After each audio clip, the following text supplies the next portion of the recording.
What's up, guys? It's your boy, Barca Boy 103. Following the Clasico yesterday, the defeat, I want to talk about today's video, what we've learned from that Clasico. A lot of stuff we've taken in from that game. A lot of stuff come out after the game. A lot of information. I feel like we can just do a video talking about everything and give my opinion on it. So let's get into it. So the first thing we learned in this game is that Ansu Fati is a star. He can play in the left wing position and he can also play in the number 9 position. Although I prefer him on the left wing, Ansu Fati can't do it in the number 9 position. A lot of speculations about that. Obviously, he started off his career at the number 9 position for the Sevilla Academy, and then when he came to La Masia. So he is an option at the number 9 position. But I still feel like Koeman may stick him back on the left wing just to show the board that he wants Depay. It's an option. But I do think Ansu Fati is capable of playing that number 9 position.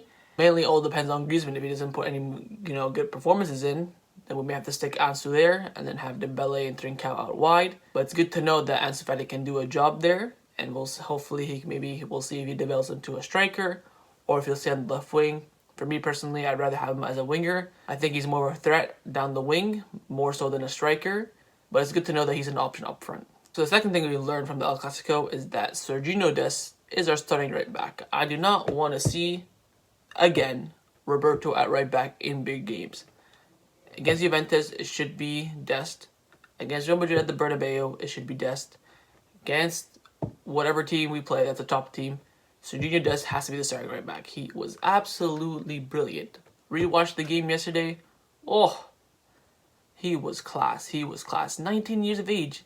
And he was even the starting right back at Ajax. So, Dest has to be the starting right back. You want to play Roberto in backup games, that's fine. You want to move Roberto to double pivot, whatever. Right wing, whatever. You want to use him as like a utility man to cover in every position. That's fine with me. But he should not be starting in the right back position at Barcelona. It should be Dest. Put in a brilliant performance last night. Also thrown under the bus yesterday about he was forced to do interviews because all the big names didn't want to do interviews. And he had to do interviews in English and get Spanish questions and took it like a champ. So this man is going to be the future at our right back position. Another thing we learned from the El Clasico is that Coutinho and Pedri on the wings is a big fat no-no, and especially Coutinho. The dreadful performance of Coutinho today was so evident, it was ridiculous. Pedri, you can cut him some slack. I think he did okay in that wing. Defensively, he did well. But going forward, he was lost. He didn't know anything. But the main thing for me is Coutinho on the left wing is an absolute no-no. You want to play McCam? Fine. Back up McCam, that's fine.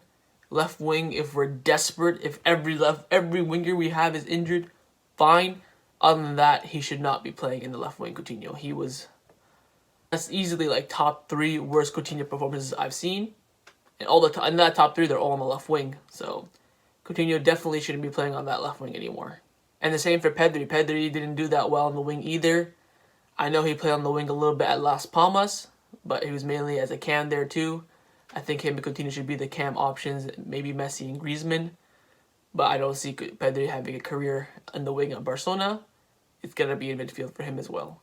Following up with the Coutinho and Pedri on the wings debate, another thing we've learned is that we need to play wingers on the wings. I'm tired of seeing Messi on the wing, Griezmann on the wing, Pedri on the wing, Coutinho on the wing, Alini, Ricky Puig, whatever. I'm tired of it. It needs to be the natural wingers. It needs to be Dembele, it needs to be Trincao, it needs to be Ansu Fati, it needs to be whoever it is, needs to be on the wings, needs to be wingers. I'm tired of seeing all these, if you want to play Messi there, that's fine. So it has to be either Messi, Trincao, Dembele, or Ansu. I'm sick and tired of these non-wingers playing on the wings. We have the quality of wingers, we have it. Dembele's on 100K, almost on 200K a week, and he's sat on the bench when he should be starting for us. Even Trincao should deserve his chance. Ansu got his chance and he performed. That's why he's a starter there. That's why I don't really want to see him at the number 9. We only have 4 wings at the end of the day. Messi, Trincao, Dembele, Ansu. So moving Ansu to the number 9, doesn't have that proper backup for wingers. Also why we need Depay, because Depay can play on the left, he can play on the right, and he can play in the middle.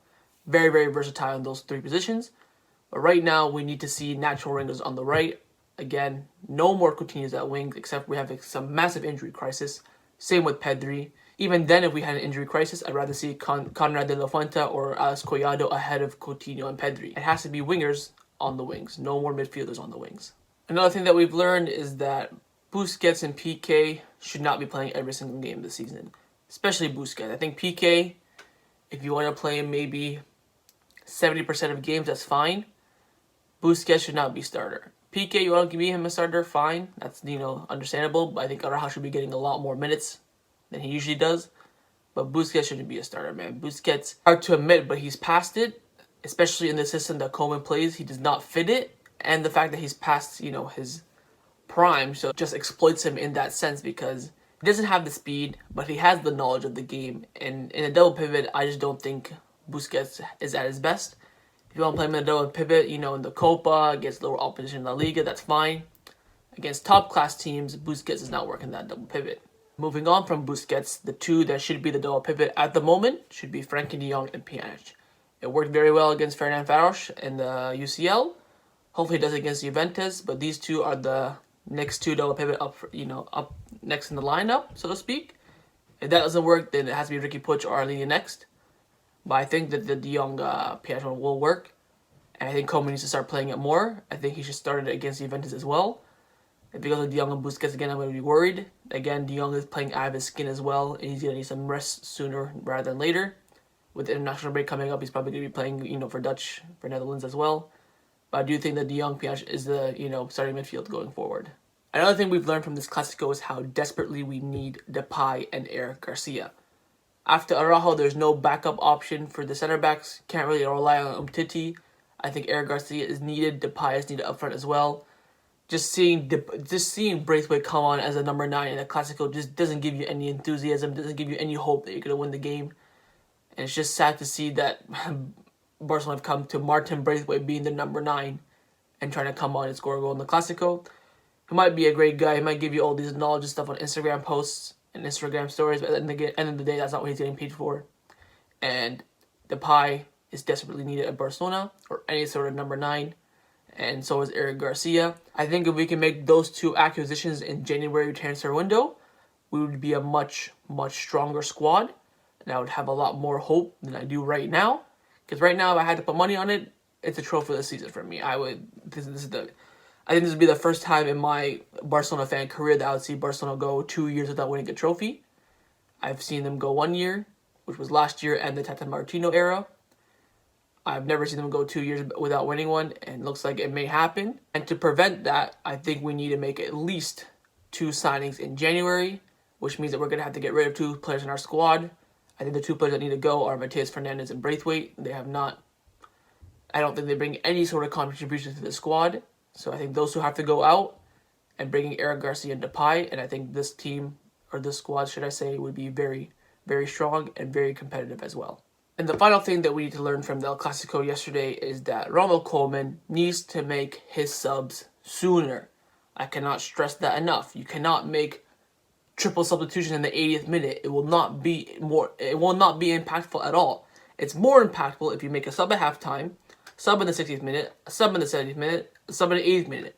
It's more impactful like that than just chucking them all on in the last 10 minutes. I hate seeing that. It's such Sunday League-esque, if you know what I mean. It's like, I used to coach Sunday League. I coached my brothers at Sunday League, right? That's what I would do all the time, just chuck on all the strikers last minute to get a win. This is professional football at the highest level. The highest level. There's no level higher than Barcelona.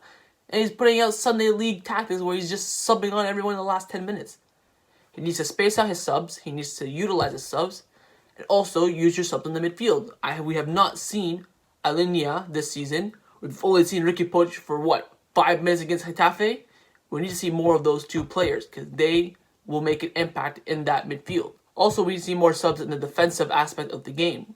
Maybe bring on Araujo for Pique, Araujo for Lenglet, Firpo for Jordi Alba. Not so much Roberto for Dest, but there needs to be more subs. There needs to be a variety of subs. You can't just sub on 4 attackers for 4 attackers on, 4 attackers off every single time.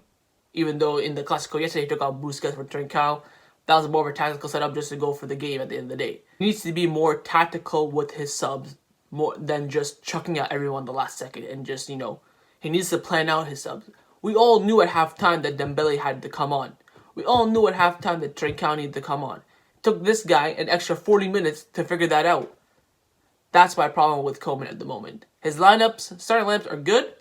I think his tactics are fair, but his subs need work. He needs to plan out his subs. When you pick your lineup, be like, okay, Busquets doesn't perform, Alina comes in. Coutinho doesn't perform, I'm going to put, let's say if he starts Coutinho, Pedri, Ansu, for example. Coutinho's not performing, I'll put Pedri in the middle, bring on Trincao. He needs to plan his substitutions ahead, so when the time comes when someone's not performing, he knows exactly what to do. Injuries may come in, of course, but besides from that, he needs to start planning his substitution. That is my biggest critic of Koeman at the moment. So those are some of the things that I think we've learned from this Clasico. Hopefully Koeman and the board and the squad and the coaching staff can take a look at this game, take a look at what we need to improve on, look at the positive, improve on the negatives, and go again. And I hope this is a big wake-up call for them. Because if it's not, it's going to be a big wake-up call for all the fans. And November 1st is coming up. All the socials are going to vote out Bartomeu. It's evident. And he needs big change. He needs Koeman's team to start performing. We've seen this before. You can take a look at Luis Enrique's first season. Didn't start off too well. Had a couple big losses. Changed things up and won the treble. It's possible. But they need to look at it. Luis Enrique was open to criticism. Constructive criticism. He had a meeting with the captains, said, what should I change? They said, we should change this, we should change that. Bench Xavi, bring in Rakitic. He took it. Koeman needs to do the same. There is hope in this squad. I have faith in this squad. I have faith in this team. But the coaching staff and the players need to wake up and realize they have to put in performances to get the results. We can't just rely on Messi. We can't just rely on individual brilliance. Everyone needs to perform. And I believe in this squad and this team, and hopefully Koeman can get the best out of these players. Hope you guys enjoyed this video. If you did, make sure you like, comment, hit that subscribe button. A little bit of a different video. I've never done this before. Obviously, I'm not gonna, lie. I've taken this idea off Talk of CB. Pretty obvious. But let me know down below what you guys think. I really like talking with you guys in the comments. Let me know if I missed out on anything. If you want to elaborate on one of my points, that'd be great. And I always like to reply to you guys' comments. And I'll see you guys next time on the channel. Take care, and Forza Barca.